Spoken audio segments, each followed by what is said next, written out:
2024년 3월 29일 꿈 있는 교회 맛있는 묵상, 잘 사는 인생을 위하여. 본문 말씀 마태복음 11장 28절에서 30절 말씀입니다. 수고하고 무거운 짐진 자들아 다 내게로 오라. 내가 너희를 쉬게 하리라. 나는 마음이 온유하고 겸손하니 나의 멍에를 메고 내게 배우라. 그리하면 너희 마음이 쉼을 얻으리니 이는 내 멍에는 쉽고 내 짐은 가벼움이라 하시니라. 오늘 본문의 멍에에 대한 해석, 이 해석은 전통적인 견해로 모세의 율법을 의미합니다. 그리고 예수님이 말씀하신 나의 멍에는 곧 모세의 율법을 완성하신 것을 말씀하는 것이죠. 예수님이 완성하신 율법, 그것이 예수님의 멍에라는 것이죠. 예수님은 이렇게 말씀하셨습니다. 마태복음 5장 17절에 내가 율법이나 선지자를 폐하러 온 줄로 생각하지 말라. 폐하러 온 것이 아니요 완전하게 하려 함이라. 이것이 바로 완전케 된, 이 율법에 완전케 된 이것이 바로 예수님의 멍에라는 것이죠. 또 본문에 나타나는 모세의 율법은 모세오경에 기록된 하나님이 주신 율법만을 의미하지 않습니다. 하나님이 주신 율법을 포함한 이스라엘 민족의 오랜 포로기 시절과 그들을 지배하는 세력의 변화 속에서 유대인의 정체성을 지키고자 랍비들의 연구로 유대인의 공교육으로 펼쳐진 미시나, 바로 장로의 유전입니다. 우리가 흔히 알고 있는 탈무드는 신학 성경에 나오는 장로의 유전인 것이죠. 그런데 이 모세의 율법, 곧 장로의 유전, 이것은 시간이 흐르면서 유대인 기득권층, 즉 대제사장과 바리새인들의 권력을 유지하기 위한 도구로 전락되어 버렸습니다. 이용 수단이 되어버린 것이죠. 이들은 하나님을 꼭 마치 장로의 유전 안에 가두어 놓은 상태에서 자기들이 해석하는 하나님을 섬기는 모습이었던 것이죠. 그리고 이 세상 많은 사람들도 장로의 유전을 통해서 바라보았습니다. 예수님께서 십자가에 못 박히신 것도 바로 이 관점 때문입니다. 하나님이 기적을 행하셔도 장로의 유전에 어긋나면 그건 하나님의 기적이 아닌 것이죠. 예수님께서 안식일에 회당에서 손 마른 자를 치료하신 사건 기억나시죠? 마태복음 12장 11절에서 14절 메시지 성경으로 읽어드리겠습니다. 예수께서 대답하셨다. 여기에 혹시 자신의 어린 양 한 마리가 골짜기에 떨어졌는데 안식이라고 해서 그 어린 양을 끌어내지 않을 사람이 있느냐? 하물며 인간에게 친절을 베푸는 것이 짐승에게 친절을 베푸는 것만큼이나 율법에 맞지 않겠느냐? 그러고 나서 예수께서 그 사람에게 말씀하셨다. 내 손을 내밀어라. 그가 손을 내밀자 그 손이 나았다. 바리새인들은 발끈해 나가서는 예수를 파멸시킬 방도를 흥분하며 이야기했다. 안식일에 병든 사람을 치유하는 일이 왜 바리새인들의 흥분할 일이 된 것일까요? 안식일에는 하나님께 제사 드리는 것 이외에는 아무것도 하면 안 된다고 규정되었기 때문입니다.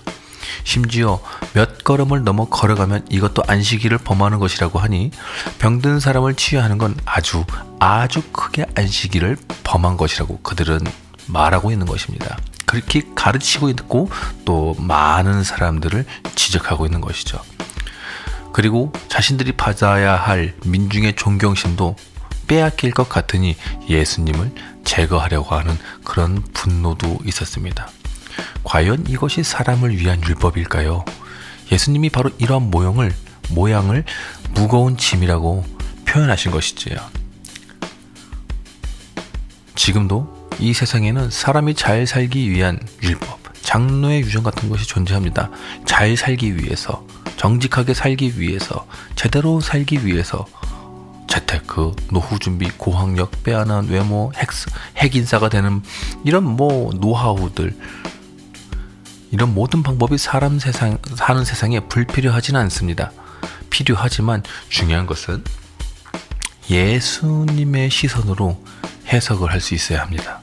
예수님의 시선으로 해석을 하고 나면, 배우거나 듣고 나면 앞에 나열된 잘 살기 위한 방법이 목적이었던 삶과 그러한 것들로부터 오는 스트레스, 압박감, 이 모든 것들이 날아가게 될 것입니다.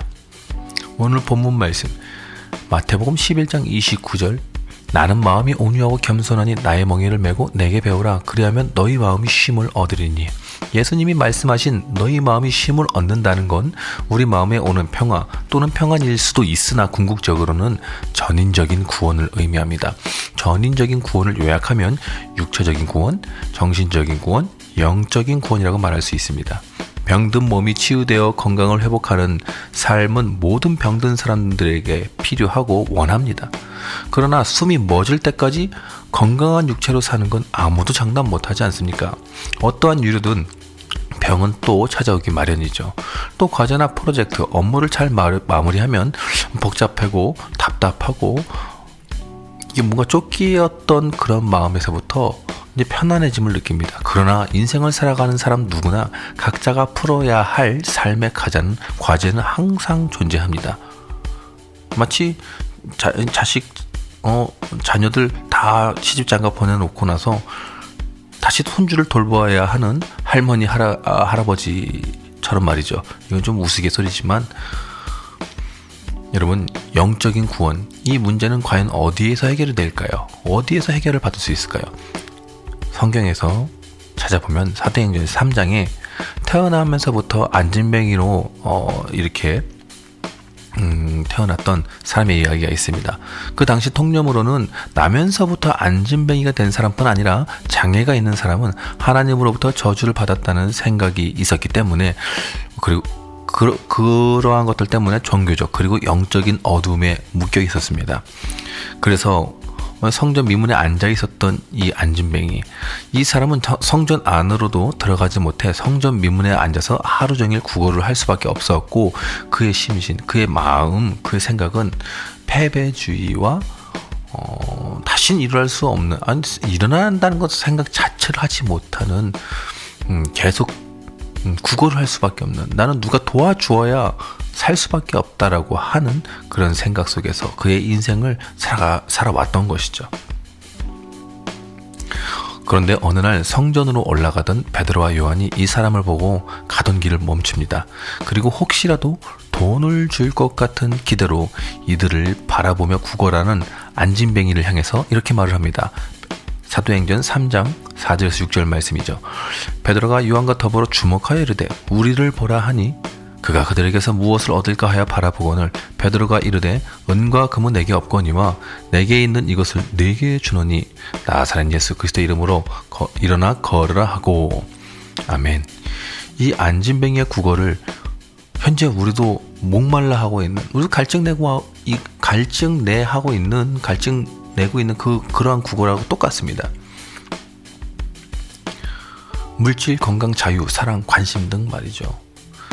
그런 안진뱅이의 구걸에 베드로와 요한은 예수 그리스도, 다름 아닌 예수 그리스도의 이름을 전해주었어요. 그런데요, 그렇게 했을 때 정말로 놀라운 현상이 나타납니다. 사도행전 3장 7절에서 10절이에요. 오른손을 잡아 일으키니 발과 발목이 곧 힘을 얻고 뛰어 서서 걸으며 그들과 함께 성전으로 들어가면서 걷기도 하고 뛰기도 하며 하나님을 찬송하니 모든 백성이 그 걷는 것과 하나님을 찬송함을 보고 그가 본래 성전 미문에 앉아 구걸하던 사람인 줄 알고 그에게 일어난 일로 인하여 심히 놀랍게 여기며 놀라니라. 죽을 날까지 자기 발로는 구걸하러 어디로도, 무엇조차 하지도 못했던 그의 인생에 발로 걷게 되는 기적이 일어났습니다. 걷게 될 뿐 아니라 뛰기까지 하며 구걸하는 입이 아니라 하나님을 찬송하는 기쁨이 가득한 삶으로 변화되었습니다.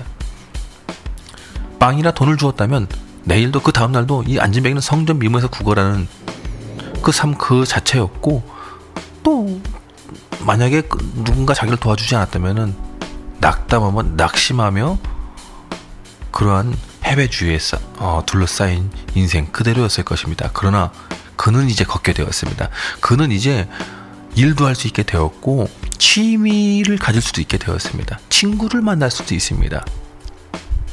그리고 예배를 할 수 있게 되었습니다. 여러분, 육체적인 구원을 얻은 것이죠. 더 나아가 이 사람은 뛰기까지 해요. 뛴다라는 것은 완전한 회복을 넘쳐서 에너지의 폭발적인 모습 아닙니까? 기쁨이 넘치는 모습이죠. 정신적인 구원을 얻었습니다. 마지막으로 눈으로만 보았던 성전 안으로 들어가 하나님을 찬양합니다. 이 안진뱅이는 전인적인 구원을 얻게 된 것입니다.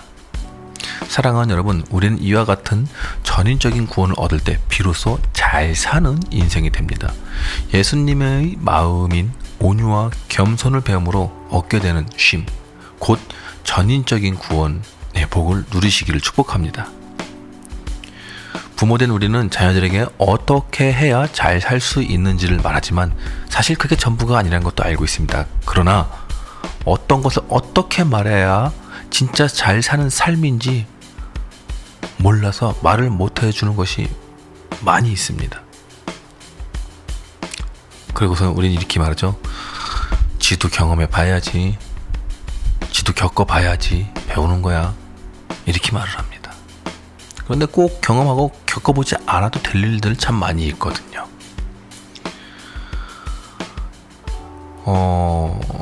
저는 좋은 삶, 멋진 삶, 행복한 삶을 사실 부모님으로부터 얻기를 바랬습니다. 왜냐면은 어두웠던 가정 환경이 있었기 때문이죠. 그래서 우리 부모님이 제발 행복한 가정 좀 만들어줬으면 좋겠다, 이런 바람이 있었어요. 그러니 세상의 기준, 제 주변 사람들의 삶과 제 친구들과 저를 비교하며 제 부모님을 평가했고, 그러한 어떠한 좋은 삶, 행복한 가정을 이루지 못하는 그러한 부모님을 볼 때 저는 부모님께 함부로 대하고 사실 부모님에 대한 애정이 별로 없었습니다.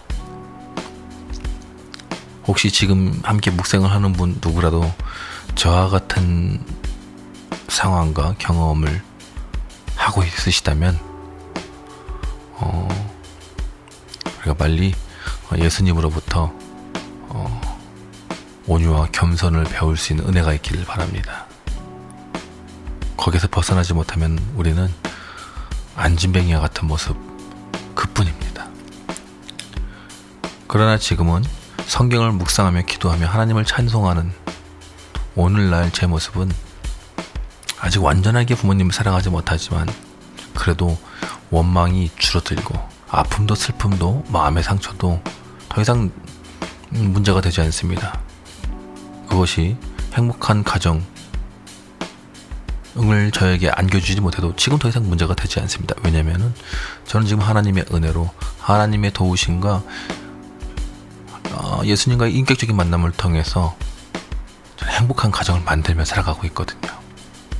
그래서 다른 누구와 비교도 하지 않습니다. 오직 지금은 오직 예수님을 닮기 위해서 몸부림을 칠 뿐입니다.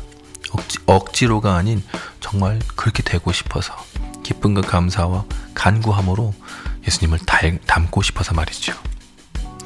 예수를 믿고 예수를 배우고 예수를 아는 지금이 사실 지금 너무나도 행복합니다. 잘 사는 인생 살고 있는 것 같아요. 꿈 있는 교회, 오늘 묵상하는 예배자들도 이와 같은 삶, 저와 같은 삶을 살 수 있기를, 저보다 더 나은 삶, 예수님을 더 닮는 삶, 잘 사는 인생 되실 수 있기를 축복합니다.